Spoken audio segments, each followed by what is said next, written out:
বন্ধু চলের দ্বিতীয় ভাগে আপনাদের সবাইকে জানাই স্বাগত। আজকে আমরা যাব নাসিক জেলায় ত্রম্বকেশ্বর জ্যোতির্লিঙ্গম দর্শনে। আজ মন চেয়েছে আরেকটা ব্লগে আপনাদের সবাইকে জানাই স্বাগত।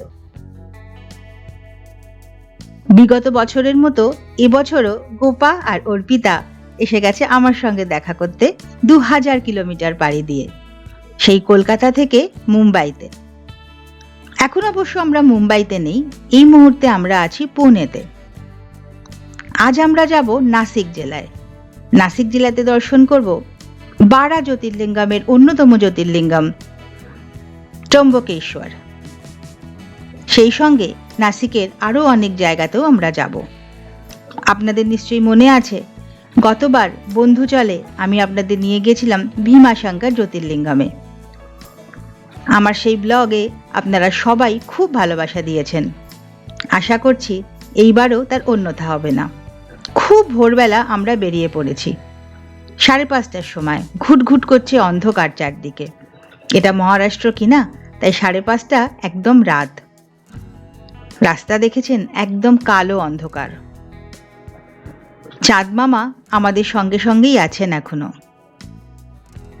খুব ভোরে না বেরোলে নাসিকে পৌঁছতে অনেকটা দেরি হয়ে যাবে। পুনে থেকে নাসিক অনেকটা দূর। তবে রাস্তার অবস্থা দেখুন, দিন দুপুর হোক বা রাত দুপুর, ট্রাফিকের কিন্তু বিরাম নেই। পুনে থেকে নাসিক প্রায় 250 কিলোমিটারের ওপর দূরত্ব, মানে যেতে আসতেই প্রায় 500 কিলোমিটার।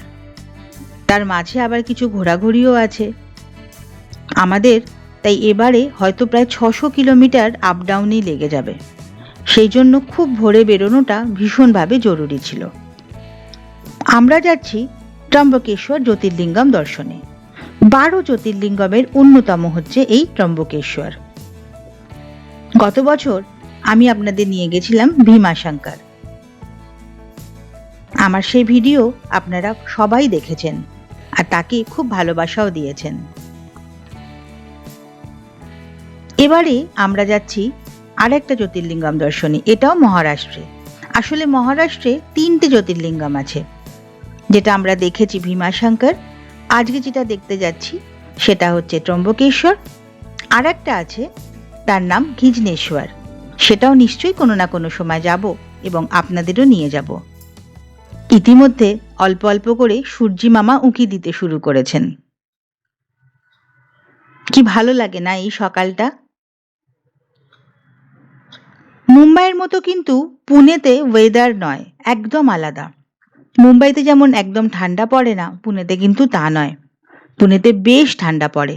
এবছর তো প্রচণ্ড ঠান্ডা পড়েছিল, এখন একটু কমেছে। পুনেতে এবছর লোয়েস্ট ঠান্ডা ছিল 6 ডিগ্রি। এখনো ঠান্ডা আছে, তবে অতটা নয়, কিন্তু বেশ ভালো লাগছে এই ঠান্ডাটা। এইরকম মিষ্টি ঠান্ডাতে সকালবেলা আমরা 3 বন্ধু মিলে বেরিয়ে পড়েছি। এত ভালো লাগছিল। ওরা যে এত দূর থেকে আমার সঙ্গে দেখা করতে আসে, আমি তাতে ভীষণভাবে ওদের কাছে কৃতজ্ঞ। কি যে ভালো লাগে বলে বোঝাতে পারবো না। আমরা ঠিকই করে নিয়েছি, আমরা 3 বন্ধু বছরে একবার নিশ্চয়ই বেরোবো। সেই কত দূর থেকে ওরা শুধু আমার জন্য আসে। আমরা সবাই আমাদের জীবনে ব্যস্ত, ওরাও ব্যস্ত, আমিও ব্যস্ত। কিন্তু যতই আমাদের ব্যস্ততা থাকুক না কেন, আমরা বছরের এই সময়টা বেরোবো, এটা আমরা একদম 3 জনে মিলে প্রতিজ্ঞা করে নিয়েছিলাম আগের বছরই। সেই প্রতিজ্ঞা পালন এবছরও কিন্তু হচ্ছে এবং সামনের বছরও হবে। ওরা আসার পরে এবারে আমরা চলে এসেছিলাম পুনে, কারণ ওরা বলেই ছিল এবার ওরা পুনে শহরটা দেখবে। গতবার ওরা ভীষণ ভালোভাবে মুম্বাই শহরকে দেখেছিল। পুনেতে আমাদের আসলে যাত্রা শুরু হয়েছিল শনিবার বেলা দেখে, কিন্তু আমি জ্যোতির্লিঙ্গম দর্শনকেই আমার প্রথম ভিডিও বানাচ্ছি। এবারেও আমি আমার বন্ধু চলের এই দ্বিতীয় ভাগের ভিডিওগুলোকে 4টে ভাগে ভাগ করেছি। শনিবার বারা আমি পরে দেখাবো, তারপরে আপনাদের নিয়ে যাব রায়গড় ফোর্ট, তারপরে পঞ্চগানি মহাবালেশ্বর। কিন্তু সবার প্রথমে চলুন বাবা ভোলানাথের দর্শন করে আসি। তাকে দিয়েই আমাদের এবারের যাত্রা শুরু হোক। মুম্বাই যাত্রা আমরা সিদ্ধিবিনায়ক দর্শন দিয়ে শুরু করেছিলাম। ত্রম্বকেশ্বর নাসিক জেলাতে অবস্থিত। এই ত্রম্বকেশ্বর মন্দির গোদাবরী নদীর তীরে। এমনিতেই নাসিক কিন্তু খুব বিখ্যাত জায়গা, কারণ এখানে মহাকুম্ভ হয়। 12 বছর পর পর এখানে হয় মহাকুম্ভ।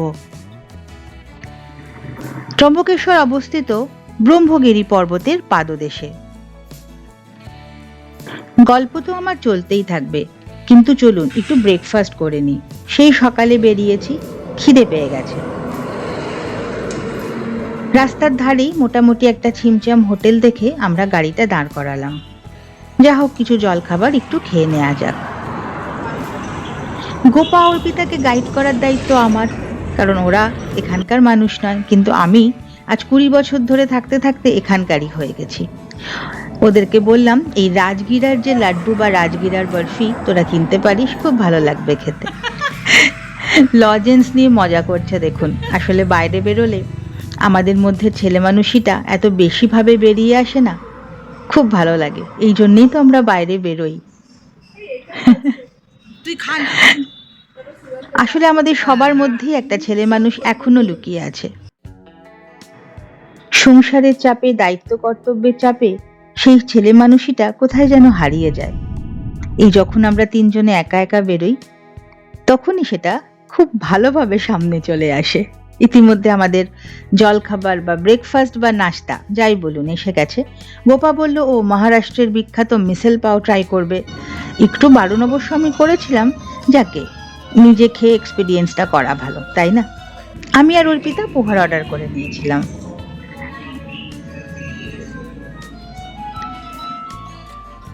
গোপাকে আমাকে রীতিমতো শেখাতে হলো যে মিসেল পাও কি করে খেতে হয়, কারণ ও তো জানে না। এই ঝোলটাই তো চানাচুরের মধ্যে ঢালবি। আমি বললাম ওই যে ঝোলটা, ওই ঝোলটাই চানাচুরের মধ্যে ঢাল।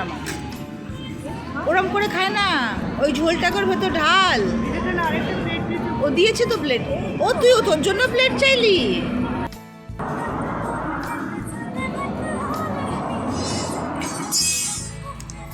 কিরে, কেমন লাগছে মিশাল খেতে? বলেছিলাম। আমি অরিজিনাল অডিওটা মিউট করিনি, কিন্তু কেন সেটা বুঝতেই পারলেন। মিসেল পাও নিয়ে আমি এর আগের ভিডিওতে অনেকটা বলেছি। আমার পুরো ভিডিওটা বানানো আছে মুম্বাই স্ট্রিট ফুড নিয়ে। আপনারা অনেকেই দেখেছেন, যারা দেখেননি তারা দেখতে পারেন। তো এটাকে আমার বোন নাম দিয়েছে চানাচুরের ঝোল, আর আমিও সেটাই কন্টিনিউ করি। তো গোপার অভিজ্ঞতাটা নিশ্চয়ই আপনারা ওর মুখের অভিব্যক্তি দেখে বুঝে নিয়েছেন। যাকে এটা খাওয়াটা যার যার নিজস্ব পছন্দের ব্যাপার।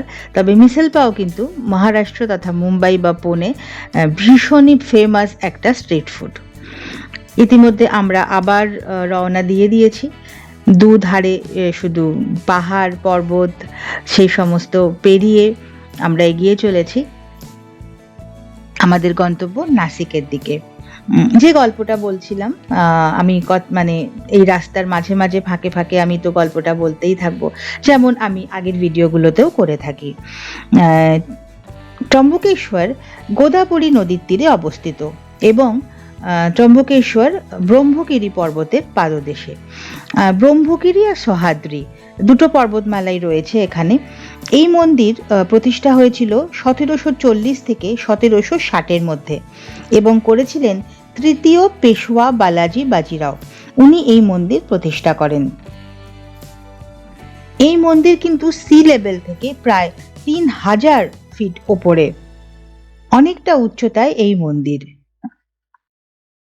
এই মন্দির উদ্বোধন হয়েছিল, মানে এই মন্দিরের প্রথম পুজো শুরু হয় 1756 সালে 16ই ফেব্রুয়ারি এবং সেদিন ছিল মহাশিবরাত্রি। সেই দিন থেকেই এই মন্দির উদ্বোধন হয় এবং বাবা ভোলানাথের বা শিব শঙ্করের পুজো সেদিন থেকেই এখানে শুরু হয়ে যায়। এই মন্দিরের পাশ দিয়ে বয়ে চলেছে গোদাবরী।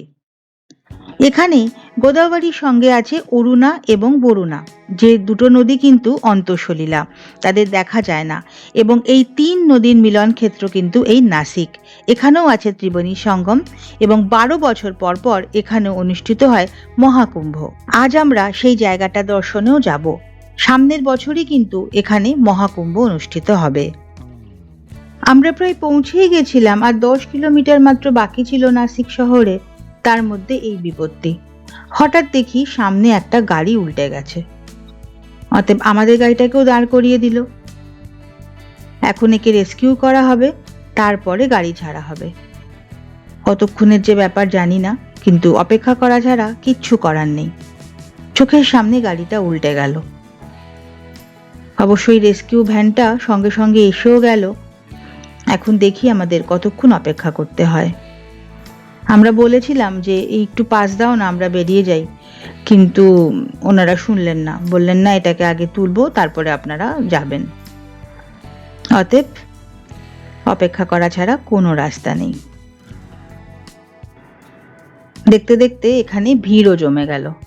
যাই হোক, গাড়িটাকেও তুলছে। যাক, গাড়িটা তোলা হয়ে গেছে। এবার আশা করি এই যানজটটা খালি হয়ে যাবে। অবস্থা স্বাভাবিকই হয়ে আসছে। আমাদের গাড়িটা পাস করিয়ে দিচ্ছে। এবার আমরা নাসিক শহরে ঢুকে পড়ব। আমরা প্রথমে যাব নাসিকে। নাসিক শহরে যাব, নাসিকটা দেখব, ওখান থেকে তারপর যাব আমরা মন্দিরে। নাসিক শহর থেকে কিন্তু ত্রম্বকেশ্বর মন্দির যেতে আপনাদের আরো প্রায় 1-1.5 ঘন্টা লেগে যাবে। নাসিক কথাটা কোথা থেকে এসেছে জানেন তো? নাসিক বা নাসিকা। এই নাসিক শহরেই কিন্তু যখন রাম, লক্ষ্মণ এবং সীতা বনবাসে এসেছিলেন তখন নাসিকেই তারা থাকতেন, এবং এখানেই লক্ষ্মণ শূর্পণখার নাক কেটে নিয়েছিল। সেইখান থেকেই এই শহরের নাম হয়েছে নাসিক, এবং এখানেই কিন্তু দণ্ডকারণ্য, যেখানে রাম, লক্ষ্মণ, সীতা বসবাস করতেন। তাই নাসিক পৌরাণিক দিক থেকে খুবই গুরুত্বপূর্ণ একটা শহর। আমরা নাসিক শহরের ভেতর ঢুকে পড়েছি। শহরের মধ্যে ঢুকলেই যানজটের অবস্থা দেখে বোঝা যায় যে আমরা কোনো না কোনো শহরের মধ্যে রয়েছি। নাসিকের অলিতে গলিতে ছড়িয়ে আছে মন্দির, এবং বিশেষ করে রাম সীতার মন্দির। এখানের খুব বিখ্যাত একটা মন্দির হচ্ছে কালারাম মন্দির। এখানে রাম, লক্ষ্মণ, সীতা তিনজনেরই মূর্তি কালো পাথরের, তাই জন্য মন্দিরের নাম কালারাম। এখানে আছে সীতা গুহা, যে গুহাতে রাবণের হাত থেকে বাঁচার জন্য সীতাকে লুকিয়ে রাখা হয়েছিল। এখানে আছে পঞ্চবটী। পঞ্চবটী বলা হয় সেই পঞ্চবটির সেই গাছগুলো নাকি এখনো রয়েছে। ওনারা অবশ্য দেখান যে এগুলোই সেই গাছ, তবে বলা মুশকিল কোনটা ঠিক কোনটা ঠিক নয়। দুটোই মিলেমিশে এক হয়ে গেছে।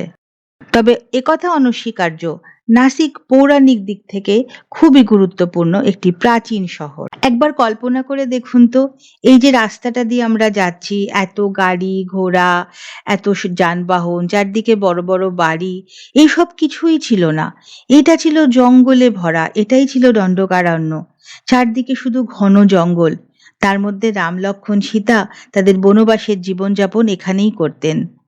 কল্পনা করা যায় আজকের দিনে দাঁড়িয়ে সেই অবস্থাটার কথা। আমি যখনই কোনো ঐতিহাসিক জায়গায় বা পৌরাণিক জায়গায় যাই, আমি এগুলো কল্পনা করি আর ভাবি যে তখন কিরকম ছিল, কিভাবে সবকিছু করা হতো। এখন আমরা যাচ্ছি এতটা রাস্তা অতিক্রম করে, গাড়িতে যাচ্ছি তাতেও আমাদের এত পরিশ্রম হচ্ছে, আর ওনারা শুধু হাঁটতেন, হেঁটে হেঁটে এক জায়গা থেকে অন্য জায়গায় যেতেন। কতটা দূরত্ব! সত্যি এগুলো ভাবতে ভারী অবাক লাগে।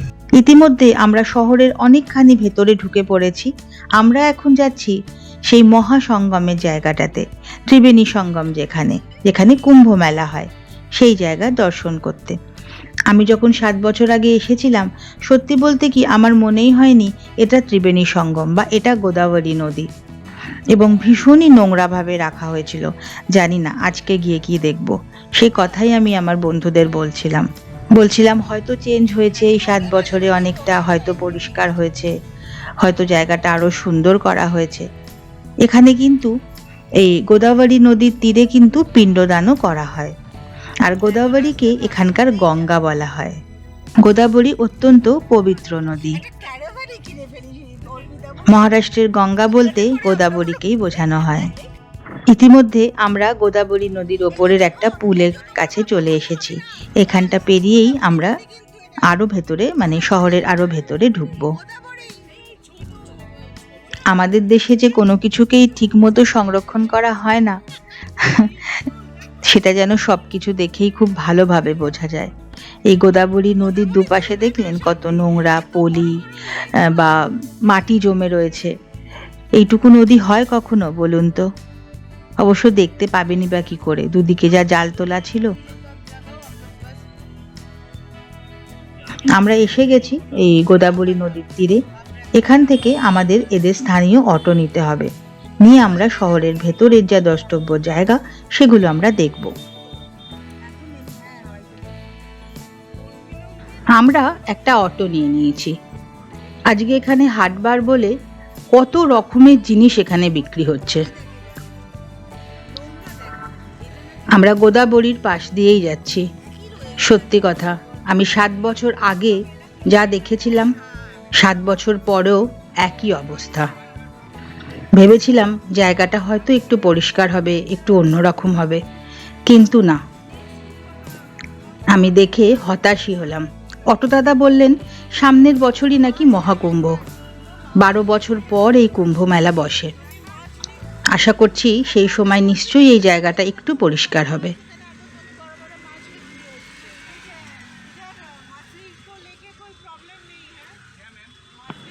নাসিকে অনেক কিছু দেখার আছে।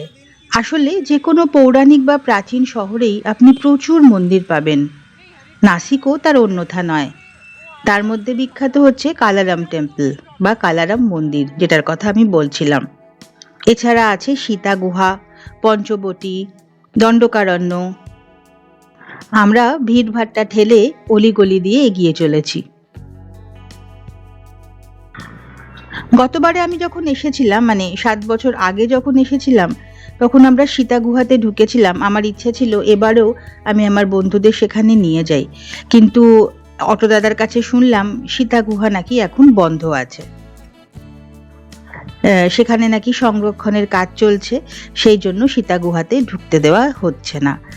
ওদের এটা ব্যাড লাক, কারণ জায়গাটা আমার বেশ ইন্টারেস্টিং এবং বেশ ভালো লেগেছিল।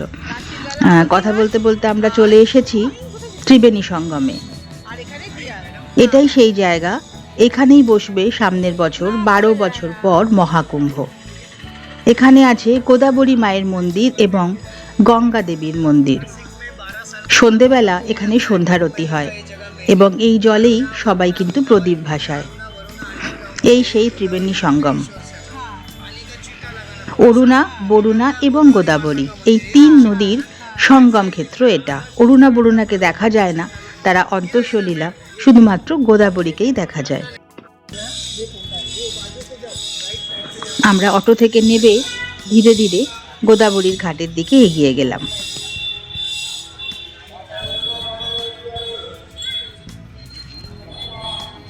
জায়গাটা এতটাই এখন খারাপ অবস্থায় রয়েছে, যদিও ওনারা বলছেন যে এটা ঠিক করা হচ্ছে, সংস্কারের কাজ চলছে, তাই জন্যই এরকম।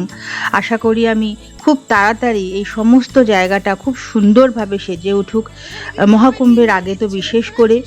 কিন্তু আমি 7 বছর আগে আর আজকের দিনে এসেও যখন কোনো তফাৎ দেখতে পাচ্ছি না, তখন স্বভাবতই একটুখানি তো সন্দেহের মধ্যে আছি, যে জানি না সামনের বছরের মধ্যে এনারা এটাকে কতটা পরিষ্কার করে, কতটা সুন্দর করে গুছিয়ে উঠতে পারবেন। আসলে এই সমস্ত জায়গাগুলোকে এত বিশেষভাবে সুন্দরভাবে সংরক্ষণের প্রয়োজন, এই প্রয়োজনীয়তা আমরা কবে বুঝবো কে জানে। দেখুন কি লেখা রয়েছে, শ্রী অতি প্রাচীন গঙ্গা গোদাবরী মন্দির, মানে গঙ্গা গোদাবরীর মন্দির। এটা গঙ্গা মা। এখানে 2টো মন্দির আছে মায়ের, একটা বললাম না গোদাবরী মায়ের, একটা গঙ্গা মায়ের। 2টো মন্দিরেই সন্ধ্যাবেলা সন্ধ্যারতি হয়। গতবারে এসে আমি সেটা দেখেছিলাম, এবারে যেহেতু সকালে এসেছি সেহেতু সন্ধ্যারতি তো দেখতে পাবো না। এই হচ্ছে গোদাবরী, এই সেই ত্রিবেণী সঙ্গম।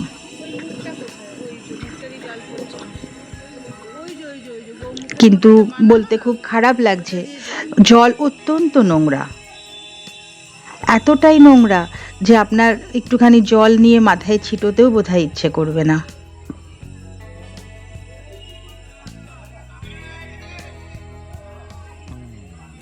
আমি সত্যি বুঝে উঠতে পারি না, এখানগুলো কি পরিষ্কার রাখা খুব কঠিন, খুব অসুবিধা হয় এই জায়গাগুলোকে পরিষ্কার পরিচ্ছন্ন রাখতে।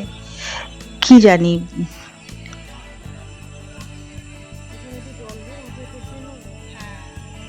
ওইখান দিয়ে এখানে বড় নোংরা। ওই ছেলেটা দেখ, ওই ছেলেটার বউটা ওইখানে গিয়ে পড়ে, ওইখানে গিয়ে। সামনের বছর যখন এখানে লোক সমাগম হবে তখন এই জায়গাটা কত মানুষের ভিড়ে ভরে উঠবে একবার ভাবুন তো। আর সেখানে যদি এইরকম নোংরা করে রাখা হয়, এরকম অপরিচ্ছন্ন রাখা হয়, তাহলে সেটা কতটা স্বাস্থ্যকর হবে, বা সেটা কি সত্যিই কাম্য? উম, এসবের উত্তর আমার কাছে কেন, হয়তো কারোর কাছেই নেই।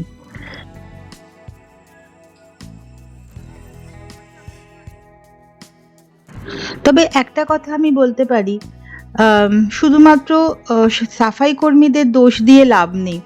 তারা পরিষ্কার করেন কি করেন না সে প্রশ্নের থেকেও কথা হচ্ছে আমরা নিজেরাও, আমরা ভারতীয়রাও, আমাদেরও তো দায়িত্ব এটাতে বর্তায়, তাই না? যে এই সমস্ত জায়গাগুলোকে যাতে আমরা নিজেরা পরিষ্কার পরিচ্ছন্ন রাখি। আসলে আমরাই তো রাখি না, না? আমাদের তো একটা বেসিক সেন্স থাকা দরকার, একটা সিভিক সেন্স থাকা দরকার। সেটা আমাদের মধ্যে কজনের আছে, আহ, সেটা নিয়ে তো সন্দেহের অবকাশ আছে, তাই না? যাই হোক, এই সমস্ত আলোচনা তো চলতেই থাকবে, এইসব আলোচনার কোনো শেষ নেই। এবার আমরা এই মন্দির দর্শন করি। এখানেও লেখা রয়েছে শ্রী গঙ্গা গোদাবরী মন্দির।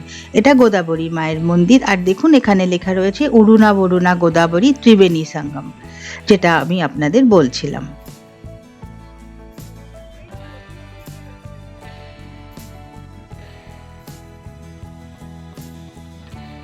দেখুন কি সুন্দর মায়ের মূর্তি, আর মায়ের চুলটা দেখুন কি সুন্দর, দুটো বেনি করা, খুব সুন্দর মায়ের মূর্তি।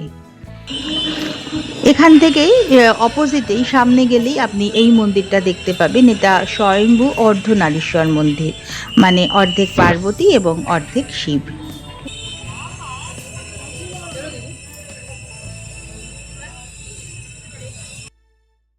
এই সমস্ত দর্শন করে আমরা আবার এগিয়ে চললাম। এবারে আমাদের গন্তব্য নাসিকের প্রধান যে মন্দির কালারাম টেম্পল।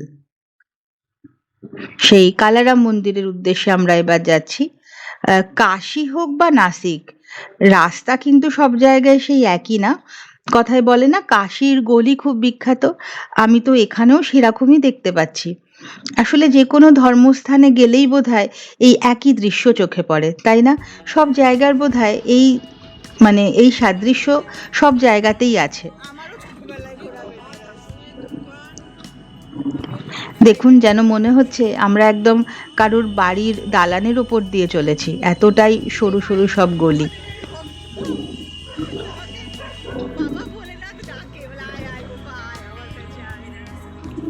আমার কিন্তু এরকম প্রাচীন শহরে আসতে বেশ ভালো লাগে। সেই তখনকার দিনের কথা মনে পড়ে, আর মনে হয় কত বছর আগে এই সমস্ত বাড়িঘর বানানো হয়েছিল, সেগুলো এখনো এইভাবে রয়েছে। শহরে তো বড় বড় বিল্ডিং, মাল্টি-স্টোরি বিল্ডিং, 20 তলা তো বটেই, আমি তো নিজেই 20 তলায় থাকি। 60 তলা 70 তলা বিল্ডিংয়ের ঠেলায় এই সমস্ত ঘর বাড়ি এগুলো তো হারিয়েই গেছে। তবু এই সমস্ত শহরে আসলে পুরনো বাড়িঘরগুলো দেখা যায়। আমরা এসে গেছি কালারাম মন্দিরের কাছে, কিন্তু এ কি অবস্থা! এখানেও সেই খোঁড়াখুড়ি, সেই নোংরা, সেই সব জায়গায় নাকি সংস্কারের কাজ চলছে। কি জানি এরা সারা বছর ধরেই সংস্কার করেন নাকি, তা সত্ত্বেও এরকম অবস্থা হয়ে পড়ে থাকে সবকিছু। মন্দিরটাই দেখা যাচ্ছে না, এরকম অবস্থা চারদিকে। আগেরবার যখন এসেছিলাম তখন অন্তত এইরকম অবস্থা ছিল না, মন্দিরটা আমরা ভালো করেই দেখতে পেয়েছিলাম এবং মন্দিরের আশপাশটাও অনেকটা পরিষ্কার ছিল। এখন পুরো মন্দির এবং তার সংলগ্ন রাস্তাটাও ঠিক করা হচ্ছে বলে সব জায়গাটাই এরকম। চলুন কালারাম মন্দিরের ভিতরে প্রবেশ করি।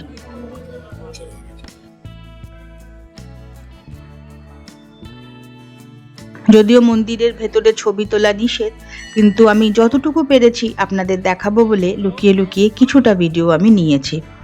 যদিও রাম লক্ষ্মণ সীতার বিগ্রহের ছবি কিন্তু আমি তুলতে পারিনি। এটা হচ্ছে পুরো মন্দির চত্বরটা।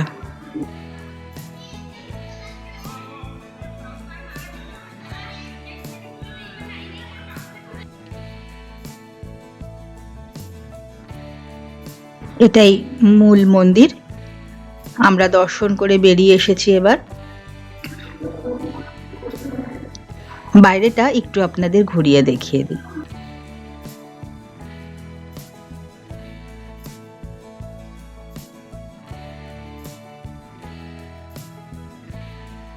কালারাম মন্দির থেকে বেরিয়ে এসে শুনলাম তো সীতা গুহা বন্ধ, যেটা আগেও আপনাদের বললাম। তাই আমরা এবার নাসিকের উদ্দেশ্যে মানে ত্রম্বকেশ্বরের উদ্দেশ্যে রওনা দেব।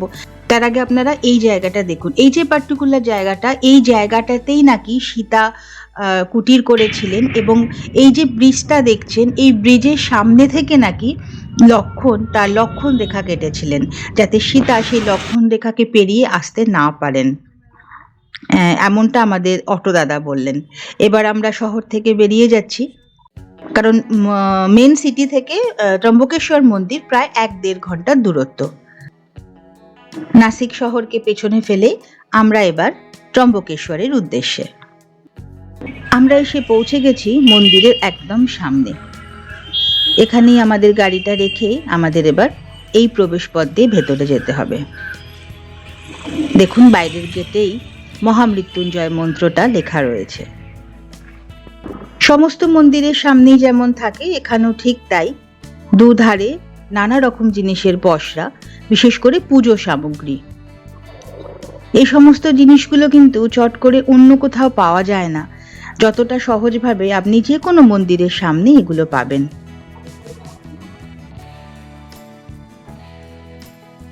আমরা যখন বাড়ি থেকে বেরিয়েছিলাম তখন আমাদের শুধুমাত্র দেবাদিদেব মহাদেবকে দর্শনই একমাত্র উদ্দেশ্য ছিল, কিন্তু পথে আস্তে আস্তে আমরা ঠিক করলাম আমরা এখানে বাবার অভিষেক পুজো করব।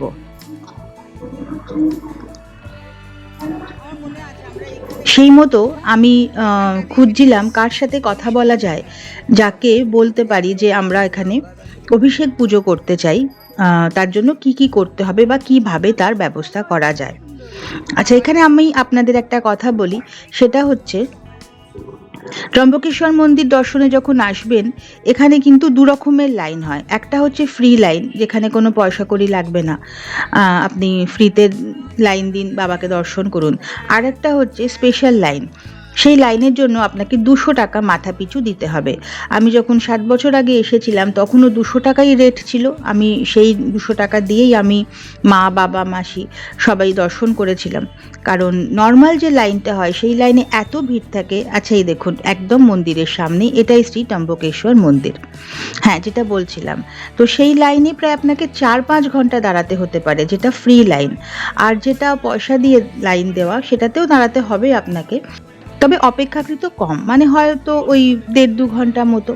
তো এবারেও এসে দেখলাম যে সেই 200 টাকাই আছে, 200 টাকা দিয়েই আপনাকে টিকিট কাটতে হবে।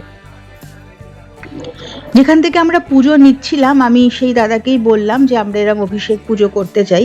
তো উনি মন্দিরের ভেতরে গিয়ে একজন পুরোহিতকে বা ঠাকুরমশাইকে ডেকে নিয়ে এলেন, যিনি আমাদের বললেন যে তিনি আমাদের অভিষেক পুজো করিয়ে দেবেন।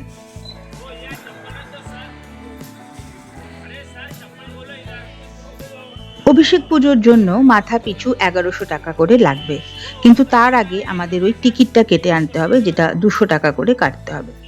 সেই টিকিট কাটতে কাটতে আমার চোখে পড়ল বাপ্পাকে। বাপ্পার মূর্তি একেবারে লালবাগের রাজার মতো। এই রাস্তা দিয়ে আপনাকে প্রায় কম করে হলেও 1 কিলোমিটার মতো হেঁটে যেতে হবে টিকিট কাটতে। আগের বারে কিন্তু এই ব্যাপারটা ছিল না, মন্দিরের সামনে থেকেই আমি ওই 200 টাকার টিকিটটা কেটেছিলাম। কিন্তু এবারে অনেকটা যেতে হবে, 1 কিলোমিটার না হলেও তার কিছুটা কম, কিন্তু অনেকটা রাস্তা আপনাকে মন্দিরের পেছন দিয়ে হেঁটে যেতে হবে, গিয়ে তবে ওই টিকিটটা কাটতে হবে।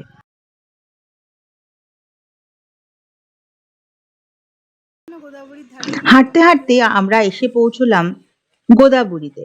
এটাও একটা গোদাবরীরই অংশ। এটা একটা কুণ্ড, এখানে স্নান করেই সবাই বাবার পুজো দেন।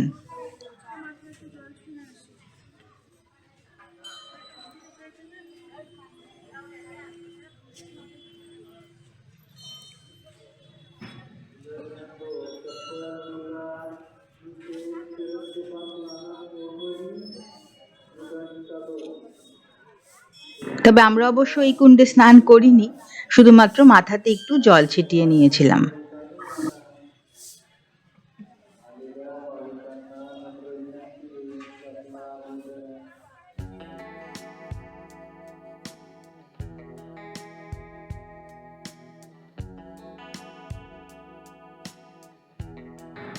এতক্ষণ ধরে হাঁটতে হাঁটতেও আমরা কিছুতেই সেই টিকিট কাউন্টারটা খুঁজেই পাচ্ছিলাম না যেখান থেকে আমাদের টিকিটটা কাটতে হবে। অবশেষে আমরা পেলাম সেই কাউন্টার যেখান থেকে আমাদের 200 টাকা করে টিকিট কাটতে হবে মাথা পিছু।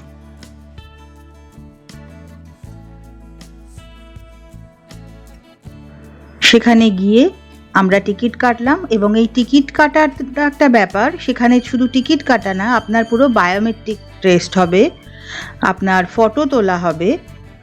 এই যে দেখুন, আমাদের 3 জনের ছবি এসেছে, বায়োমেট্রিক টেস্ট হয়েছে, তারপরেই আমরা এই 200 টাকা করে টিকিটটা কাটতে পেরেছি। এবার এই টিকিট দেখিয়েই আমাদের ঢুকতে হবে মন্দিরের ভেতর। আপনি এই টিকিট না কেটেও ঢুকতে পারেন, যেটা আমি আগেও বললাম। সেক্ষেত্রে আপনাকে ফ্রি লাইন দিতে হবে, আর ফ্রি লাইন দিতে না চাইলে এই 200 টাকা করে এইভাবেই টিকিট কেটে আপনাকে মন্দিরের ভেতরে ঢুকতে হবে। তবে একটা কথা, আপনি টিকিট কেটেই ঢুকুন আর আপনি ফ্রি লাইনে দাঁড়িয়েই ঢুকুন, মন্দিরে ঢোকার পর কিন্তু সব লাইনই এক হয়ে যায়। আমরা এবার পুজো নিয়ে নিয়েছি। এই একটা পুজোর ডালি 150 টাকা। এখানে প্রসাদ হচ্ছে মুড়ি আর নকুলদানা। আমরা এবার মন্দিরের ভেতরে প্রবেশ করব। ভেতরে ঢুকেও সেই সংস্কারের কাজ, অতএব পুরো মন্দির বাঁশের আবরণে আবদ্ধ। ভালো করে মন্দিরটা দেখারও উপায় নেই, চারদিকে শুধু বাঁশ আর বাঁশ।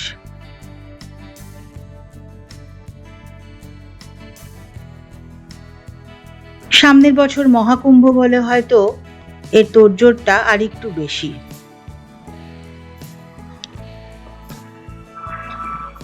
আমাদের তো লাইনের কোনো ব্যাপার ছিল না, কারণ আমরা তো বাবার অভিষেক পুজো করব, সেই জন্য ঠাকুরমশাই আমাদের একদম নিয়ে চলে গেলেন মন্দিরের সামনেই, যেখানে বাবার লিঙ্গ রয়েছে। ওখানে তো স্পর্শ করা যায় না, এখানে গর্ভগৃহে ঢোকা যায় না। আমরা তার সামনেটাতে বসে আমরা এই বাবার অভিষেকের পুজোটা করলাম। 2 জন ঠাকুরমশাই ছিলেন আমাদের 3 জনের জন্য, ওনারা খুব ভালো করে আমাদের এই পুজোটা করিয়ে দিলেন। স্ক্রিনে দেখা যাচ্ছে, এখানেও যথারীতি ছবি তোলা বারণ। আমি লুকিয়ে লুকিয়ে ছবি তুলেছি, ভিডিও করেছি, আপনাদের শুধুমাত্র একটু বাবার দর্শন করাবো বলে। আমরা একদম সামনেটাতেই বসেছিলাম। গর্ভগৃহে প্রবেশ নিষিদ্ধ, কাউকেই ঢুকতে দেওয়া হয় না। আর সামনে আছে বিরাট বড় একটা আয়না, সেটা রিফ্লেকশন আসে সামনে, যেটা দিয়ে পরিষ্কার বাবাকে একদম ভালো করে দেখা যায়। আপনারাও বাবাকে ভালো করে দর্শন করে নিন। চলুন এবার বেরিয়ে পড়ি।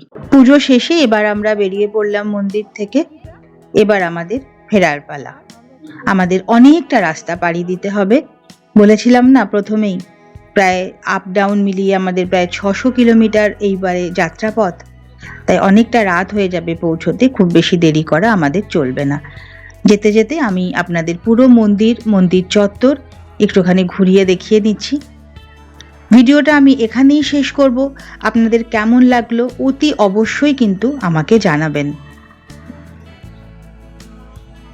এরপরে বন্ধুচলের আরও 3টে ভিডিও আমি আনবো আপনাদের সামনে, আপনাদের সঙ্গে ভাগ করে নেব আমাদের 3 বন্ধুর এই ঘোরাঘুরির মজা। তাহলে এবারে আপনারা দর্শন করলেন 12 জ্যোতির্লিঙ্গমের অন্যতম জ্যোতির্লিঙ্গম ত্রম্বকেশ্বর মন্দির। এখানে ত্রম্বকেশ্বরের পুরো ইতিহাসটা লেখা আছে, যেটা আমি আমার ভিডিওর ফাঁকে ফাঁকে আপনাদের বলেছি, সেই সবটাই এখানে লেখা রয়েছে। আজ তাহলে আসি, খুব ভালো থাকবেন, মনের আনন্দে থাকবেন, সেটাই করবেন যেটা মন চায়, যেটা আমি সব সময় বলে থাকি। আমি জানি আমি খুব বেশি ভিডিও বানাতে পারি না, খুব ঘন ঘন ভিডিও পোস্ট করতেও পারি না। তার কারণ কি জানেন? আমার মনে হয় আমি সেই সমস্ত ভিডিওই বানাবো যেটা তথ্য সম্পূর্ণ হবে, তথ্য নির্ভর হবে, এবং যেটা দেখে আপনারা কিছু শিখতে এবং জানতে পারবেন, কিছু অদেখা জিনিস, কিছু না জানা জিনিস, সেগুলোই আমি আপনাদের সঙ্গে ভাগ করে নিতে চাই। এই ভিডিও আমি এখানেই শেষ করি। আমাকে অবশ্যই জানাবেন ভীমাশঙ্কর জ্যোতির্লিঙ্গম যেমন আপনাদের খুব ভালো লেগেছিল, তেমনই আপনাদের এই ত্রম্বকেশ্বর জ্যোতির্লিঙ্গম কেমন লাগলো, এবং এর থেকে আপনাদের কোনো রকম কোনো উপকার হলো কিনা, আপনারা যদি ভবিষ্যতে আসতে চান আপনাদের আসতে একটুও সুবিধা হলো কিনা। যেতে যেতে আবারও বলি, সবাই ভালো থাকবেন, মনের আনন্দে থাকবেন, সেটাই করবেন যেটা মন চায়।